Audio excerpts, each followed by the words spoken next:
Le podcast Athlète Entrepreneur, animé par Amélie Delobel, vous relate les différents parcours inspirants d'anciens sportifs ou sportifs actuels de haut niveau de différentes disciplines qui se sont tournés par la suite ou sont actuellement dans le milieu entrepreneurial.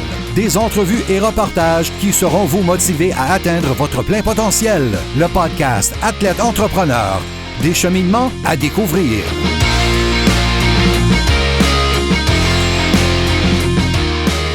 Bonjour à tous, c'est votre podcast Amélie Delobel et je suis très heureuse de vous accueillir sur mon podcast Athlète Entrepreneur pour cet épisode 057 sur Ariane Fortin. Athlète Entrepreneur est un podcast qui a pour but de motiver les athlètes ou anciens athlètes qui souhaitent se lancer en affaires. Avant de vous parler de mon invité du jour, je vous invite à rejoindre le seul groupe Facebook d'athlètes entrepreneurs de la francophonie. Pour ce faire, simplement aller au ameliedelobel.com/groupe et répondre à 3 petites questions. Au plaisir de vous accueillir. Aujourd'hui, j'ai la chance de discuter avec Ariane Fortin, la boxeuse québécoise s'étant le plus illustrée sur la scène mondiale. Elle a été membre de l'équipe canadienne de 2004 à 2016, où elle a entre autres été double championne du monde et pris part aux Jeux olympiques de Rio de 2016 au Brésil. Depuis sa retraite, elle a fondé son site internet, elle est devenue conférencière, analyste de boxe, entre autres pour la station de radio 91.9 Sport, et cofondé le programme Boxe Éduc. Sans plus attendre, je vous laisse cette entrevue sur Ariane Fortin. Bonne écoute! Alors, je suis actuellement avec mon invité Ariane Fortin. Salut Ariane, comment ça va? Salut, ça va super bien, merci. Parfait. Alors, pour commencer cette entrevue, est-ce que tu peux nous expliquer pourquoi tu as commencé à faire de la boxe et quel a été ton parcours dans cette discipline?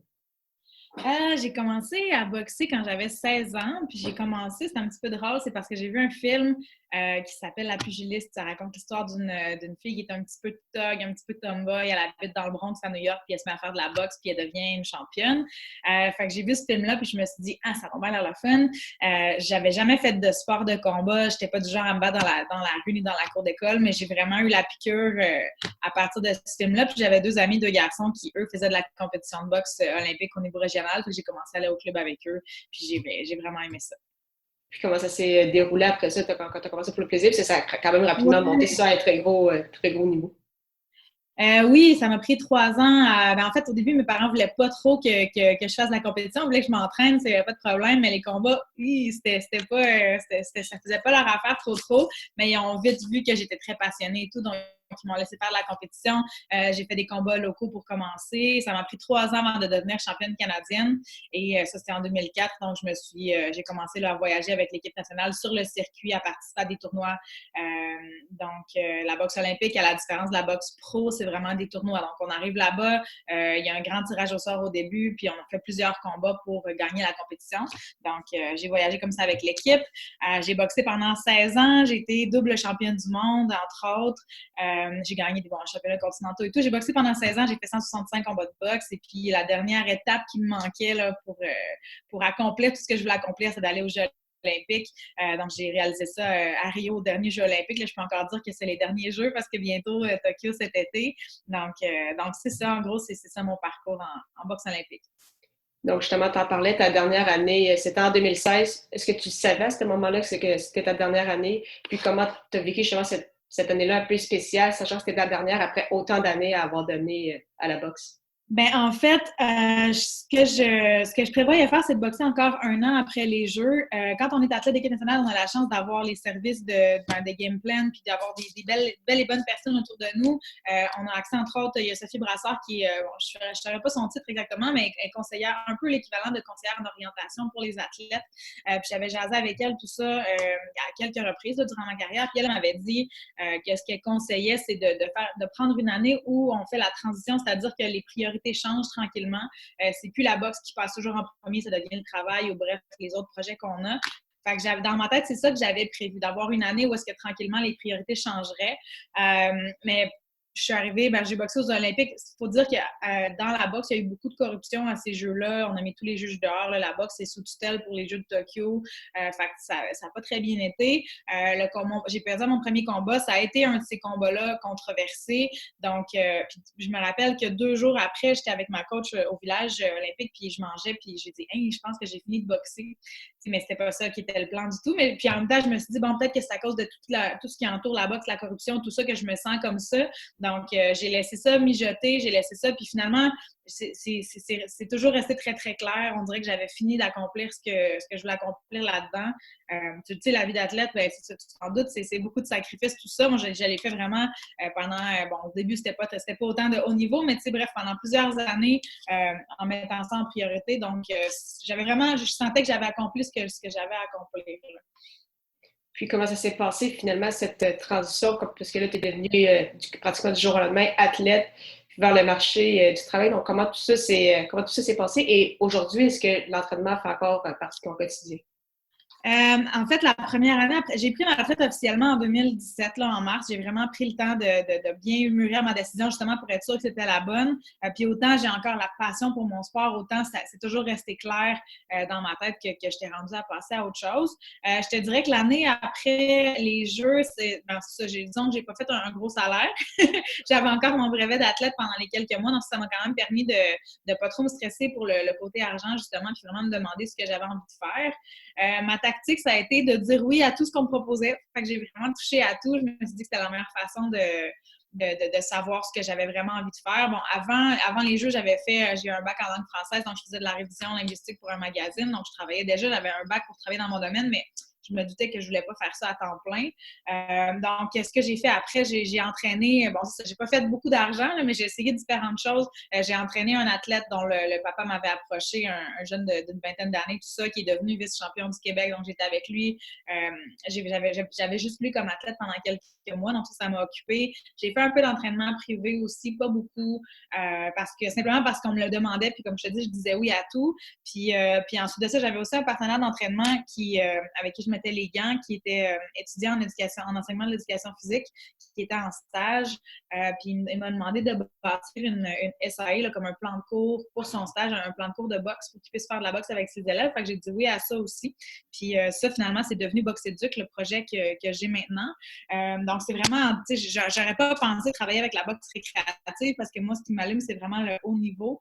Mais justement, puisque j'ai dit oui à tout, ça a fait boule de neige. Puis quand on a vu que ce projet-là avait tellement bien marché, on a voulu l'offrir à plus de profs, plus d'écoles. En fait, c'est un projet qui consiste en de la formation aux profs d'éduc pour que même s'ils connaissent rien à la boxe, ils soient capables d'enseigner 9 séances de boxe.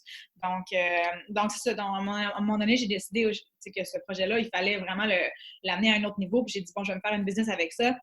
Les deux partenaires que j'avais, bon, donc mon partenaire d'entraînement et l'autre prof avec qui il avait fait son stage, les autres, ils avaient déjà une job à temps plein, donc on a continué de collaborer informellement, si on veut, puis là, j'ai lancé cette business-là. Puis ça, je te dirais que ça m'a vraiment donné beaucoup ça a donné du sens à ce que je faisais quand j'ai vu à quel point les jeunes, ça leur donnait confiance. Tu sais, la boxe, comme sûrement bien d'autres sports de combat, c'est vraiment bon pour la confiance, justement, l'estime de soi. Quand j'ai vu que ça apportait ça, ça m'apportait à moi, tu sais, de voir que je pouvais partager ma passion et que ça pouvait faire la différence dans la vie des jeunes. Mon Dieu, je parle beaucoup, je m'excuse. C'est le but de l'entrevue. Mais bref, c'est ça. Fait que je sais pas si c'est un peu ça ta question, mais ça en est venu à occuper plus d'espace Boxéduc. Fait que maintenant, c'est ça mon travail. C'est ce que je fais, entre autres choses, là. Ouais. C'est ça, parce que tu as Boxéduc, mais tu donnes également des conférences, tu as lancé ton site Internet, tes analyses de boxe. Justement, comment ça c'est arrivé dans ta vie? Puis, est-ce que tu aimé ça, justement, redonner à la prochaine génération? Boxéduc, oui. L'autre chose que j'ai faite aussi après l'école, c'est que j'ai fait un autre cours. J'ai fait Promédia, qui est un cours de journalisme parlé, qui est très intense, 4 mois et demi environ. Je me suis dit que ça m'aiderait, justement, parce que j'avais envisagé de faire de l'analyse. Aussi, parce que je me suis dit que ça allait me donner un coup de main pour mes conférences. Donc ça, j'ai fait ça pour ça. Après, je suis allée me chercher ça. Qu'est-ce que j'ai fait d'autre à part de ça?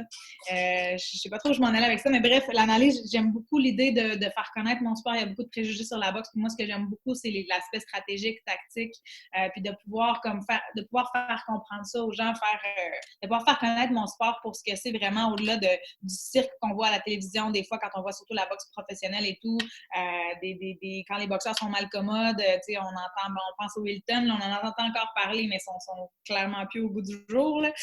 Donc, c'est pas un sport qui a très bonne réputation, mais je pense que quand on le découvre pour ce que c'est, il y a vraiment beaucoup de bienfaits. Fait que de faire connaître ce sport-là, autant par Boxéduc que par l'analyse, c'est quelque chose qui me tient vraiment à cœur.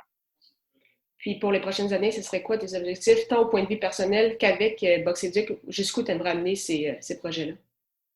Avec Boxeduc, ce que j'aime, c'est que j'ai besoin de voir les profs juste une fois, une journée. C'est une formation d'un jour. Puis après, j'ai une plateforme web sur mon site avec un accès restreint pour les profs qui sont inscrits, où il y a tout vraiment le plan de cours, les outils, le matériel pédagogique, les vidéos. Donc, ça fait que c'est vraiment facilement exportable. Je peux le promener. J'ai besoin de voir les profs une fois. Donc, j'aimerais bien... là, je suis en train de jaser avec la fédération de boxe de la Jamaïque qui voulait amener la boxe dans les écoles. Donc, peut-être amener Boxeduc dans d'autres... Là, pour le moment, c'est au Québec, à la grandeur du Québec, mais pourquoi pas dans d'autres pays? Ça, c'est quelque chose que j'aimerais peut-être développer. Justement, l'analyse, je travaille pour le 91.9. Je fais l'analyse pour les en partenariat avec Have the Tiger. C'est sûr que je veux continuer de faire ça. Puis, je suis la première fille à faire de l'analyse. Ça, je suis très, très fière. Je dis aux jeunes, quand je vais dans les écoles, que les analystes... pas en général, toujours, c'est tous des vieux monsieur moustachus. Il y a quelques jeunes, là, mais fait que ça, je suis très, très fière d'être la première fille à faire ça. On verra où ça va m'amener. Je reste très, très ouverte pour différents projets. Puis plus ça va, plus je me rends compte que je suis... Bon, c'est pas une surprise, là, mais je suis quand même quelqu'un qui carbure beaucoup au défi. Même Boxeduc, tu sais, c'est de m'approprier le milieu scolaire. C'était vraiment quelque chose de nouveau et challengeant pour moi. Là, sans dire que je connais tout de ça, ben tu sais, là, je vois que je suis capable de livrer, j'ai fait des formations à beaucoup de profs, tout ça, partout en province et tout. Donc ça, c'est comme un check sur ma liste. Fait que là, veux pas, je suis toujours un peu à la recherche du prochain défi, mais je sais pas encore comment ça va se concrétiser. Mais c'est sûr que ce projet-là, c'est mon petit bébé, puis je veux le faire vivre. Je sais juste pas quelle forme ça va prendre pour le moment. Parfait. Pour terminer cette entrevue, je vais te poser quelques petites questions à rafale. Ma première, c'est quelle est la chose la plus importante que le sport t'a enseigné? La détermination, la résilience, le work ethic, comment comme ça, l'éthique de travail, toutes ces belles choses. Vraiment, on dit souvent que l'école, le sport, c'est une belle école de la vie. Ces belles qualités-là justement d'être des bons travailleurs, d'être déterminés, d'être à l'heure. Toutes les belles qualités qu'on développe par le sport, on les garde après comme personne. Donc, je peux pas te dire ça en 3 mots, là, ça me prend plus que ça. Quel est ton plus beau souvenir sportif? Je pense que c'est quand j'ai gagné mon 2e championnat du monde parce que, bon, il n'y a pas de chance là, quand on gagne une première fois un championnat du monde. On est le meilleur sur la planète, la meilleure, le meilleur. C'est déjà grandiose. Mais de savoir que pendant 2 ans, toute la planète sait que c'est toi la championne, tous tes adversaires s'entraînent, essaient de te battre, puis que ça ne marche pas. Il y a quelque chose de vraiment d'encore plus grand là-dedans, là, qui confirme ce moment-là. Il est très, très précieux pour moi là, quand j'ai gagné mon 2e titre mondial. Puis, quel serait ton meilleur conseil pour un athlète ou un ancien athlète qui aimerait se lancer en affaires? En affaires, de le faire pour les bonnes raisons. En tout cas, moi, c'est ça. C'est vraiment super gratifiant quand tu vois que tu peux faire de l'argent avec ce que tu aimes. Mais moi, personnellement, c'est pas ça qui me drive. Je dis pas que c'est pas important, puis c'est vraiment le fun. En fait, ce qui est le fun, c'est quand tu te mets à faire de l'argent avec un projet que tu as vraiment bâti du début, c'est le fun de pouvoir voir que tu génères autant d'argent dans la société puis que ça répond vraiment à un besoin, ce que tu crées. Mais pour moi, c'est ça que l'argent représente. C'est pas l'argent comme tel, mais vraiment, c'est ça, le fait que ça répond à un besoin. Je sais pas si je m'exprime bien, là. Oui. Mais c'est parfait, mais merci beaucoup pour ton temps, Ariane. C'était vraiment très, très intéressant. Merci à toi. Bonne journée. Merci. Merci beaucoup. Merci beaucoup encore une fois à Ariane Fortin pour son temps et en souhaitant que vous ayez aimé ce 57e épisode officiel d'Athlète Entrepreneur. Pour écouter mes dernières entrevues, rendez-vous sur mon site internet au ameliedelebel.com/podcast. Également, si vous souhaitez vous aussi vous lancer dans cette belle aventure du podcasting, je vous invite à vous renseigner sur le site de l'Académie du podcast au ameliedelebel.com/lancer son podcast, lancer ER. Si vous avez des questions, n'hésitez pas à me contacter comme toujours. Merci beaucoup encore une fois pour votre confiance et à la semaine prochaine pour une autre entrevue.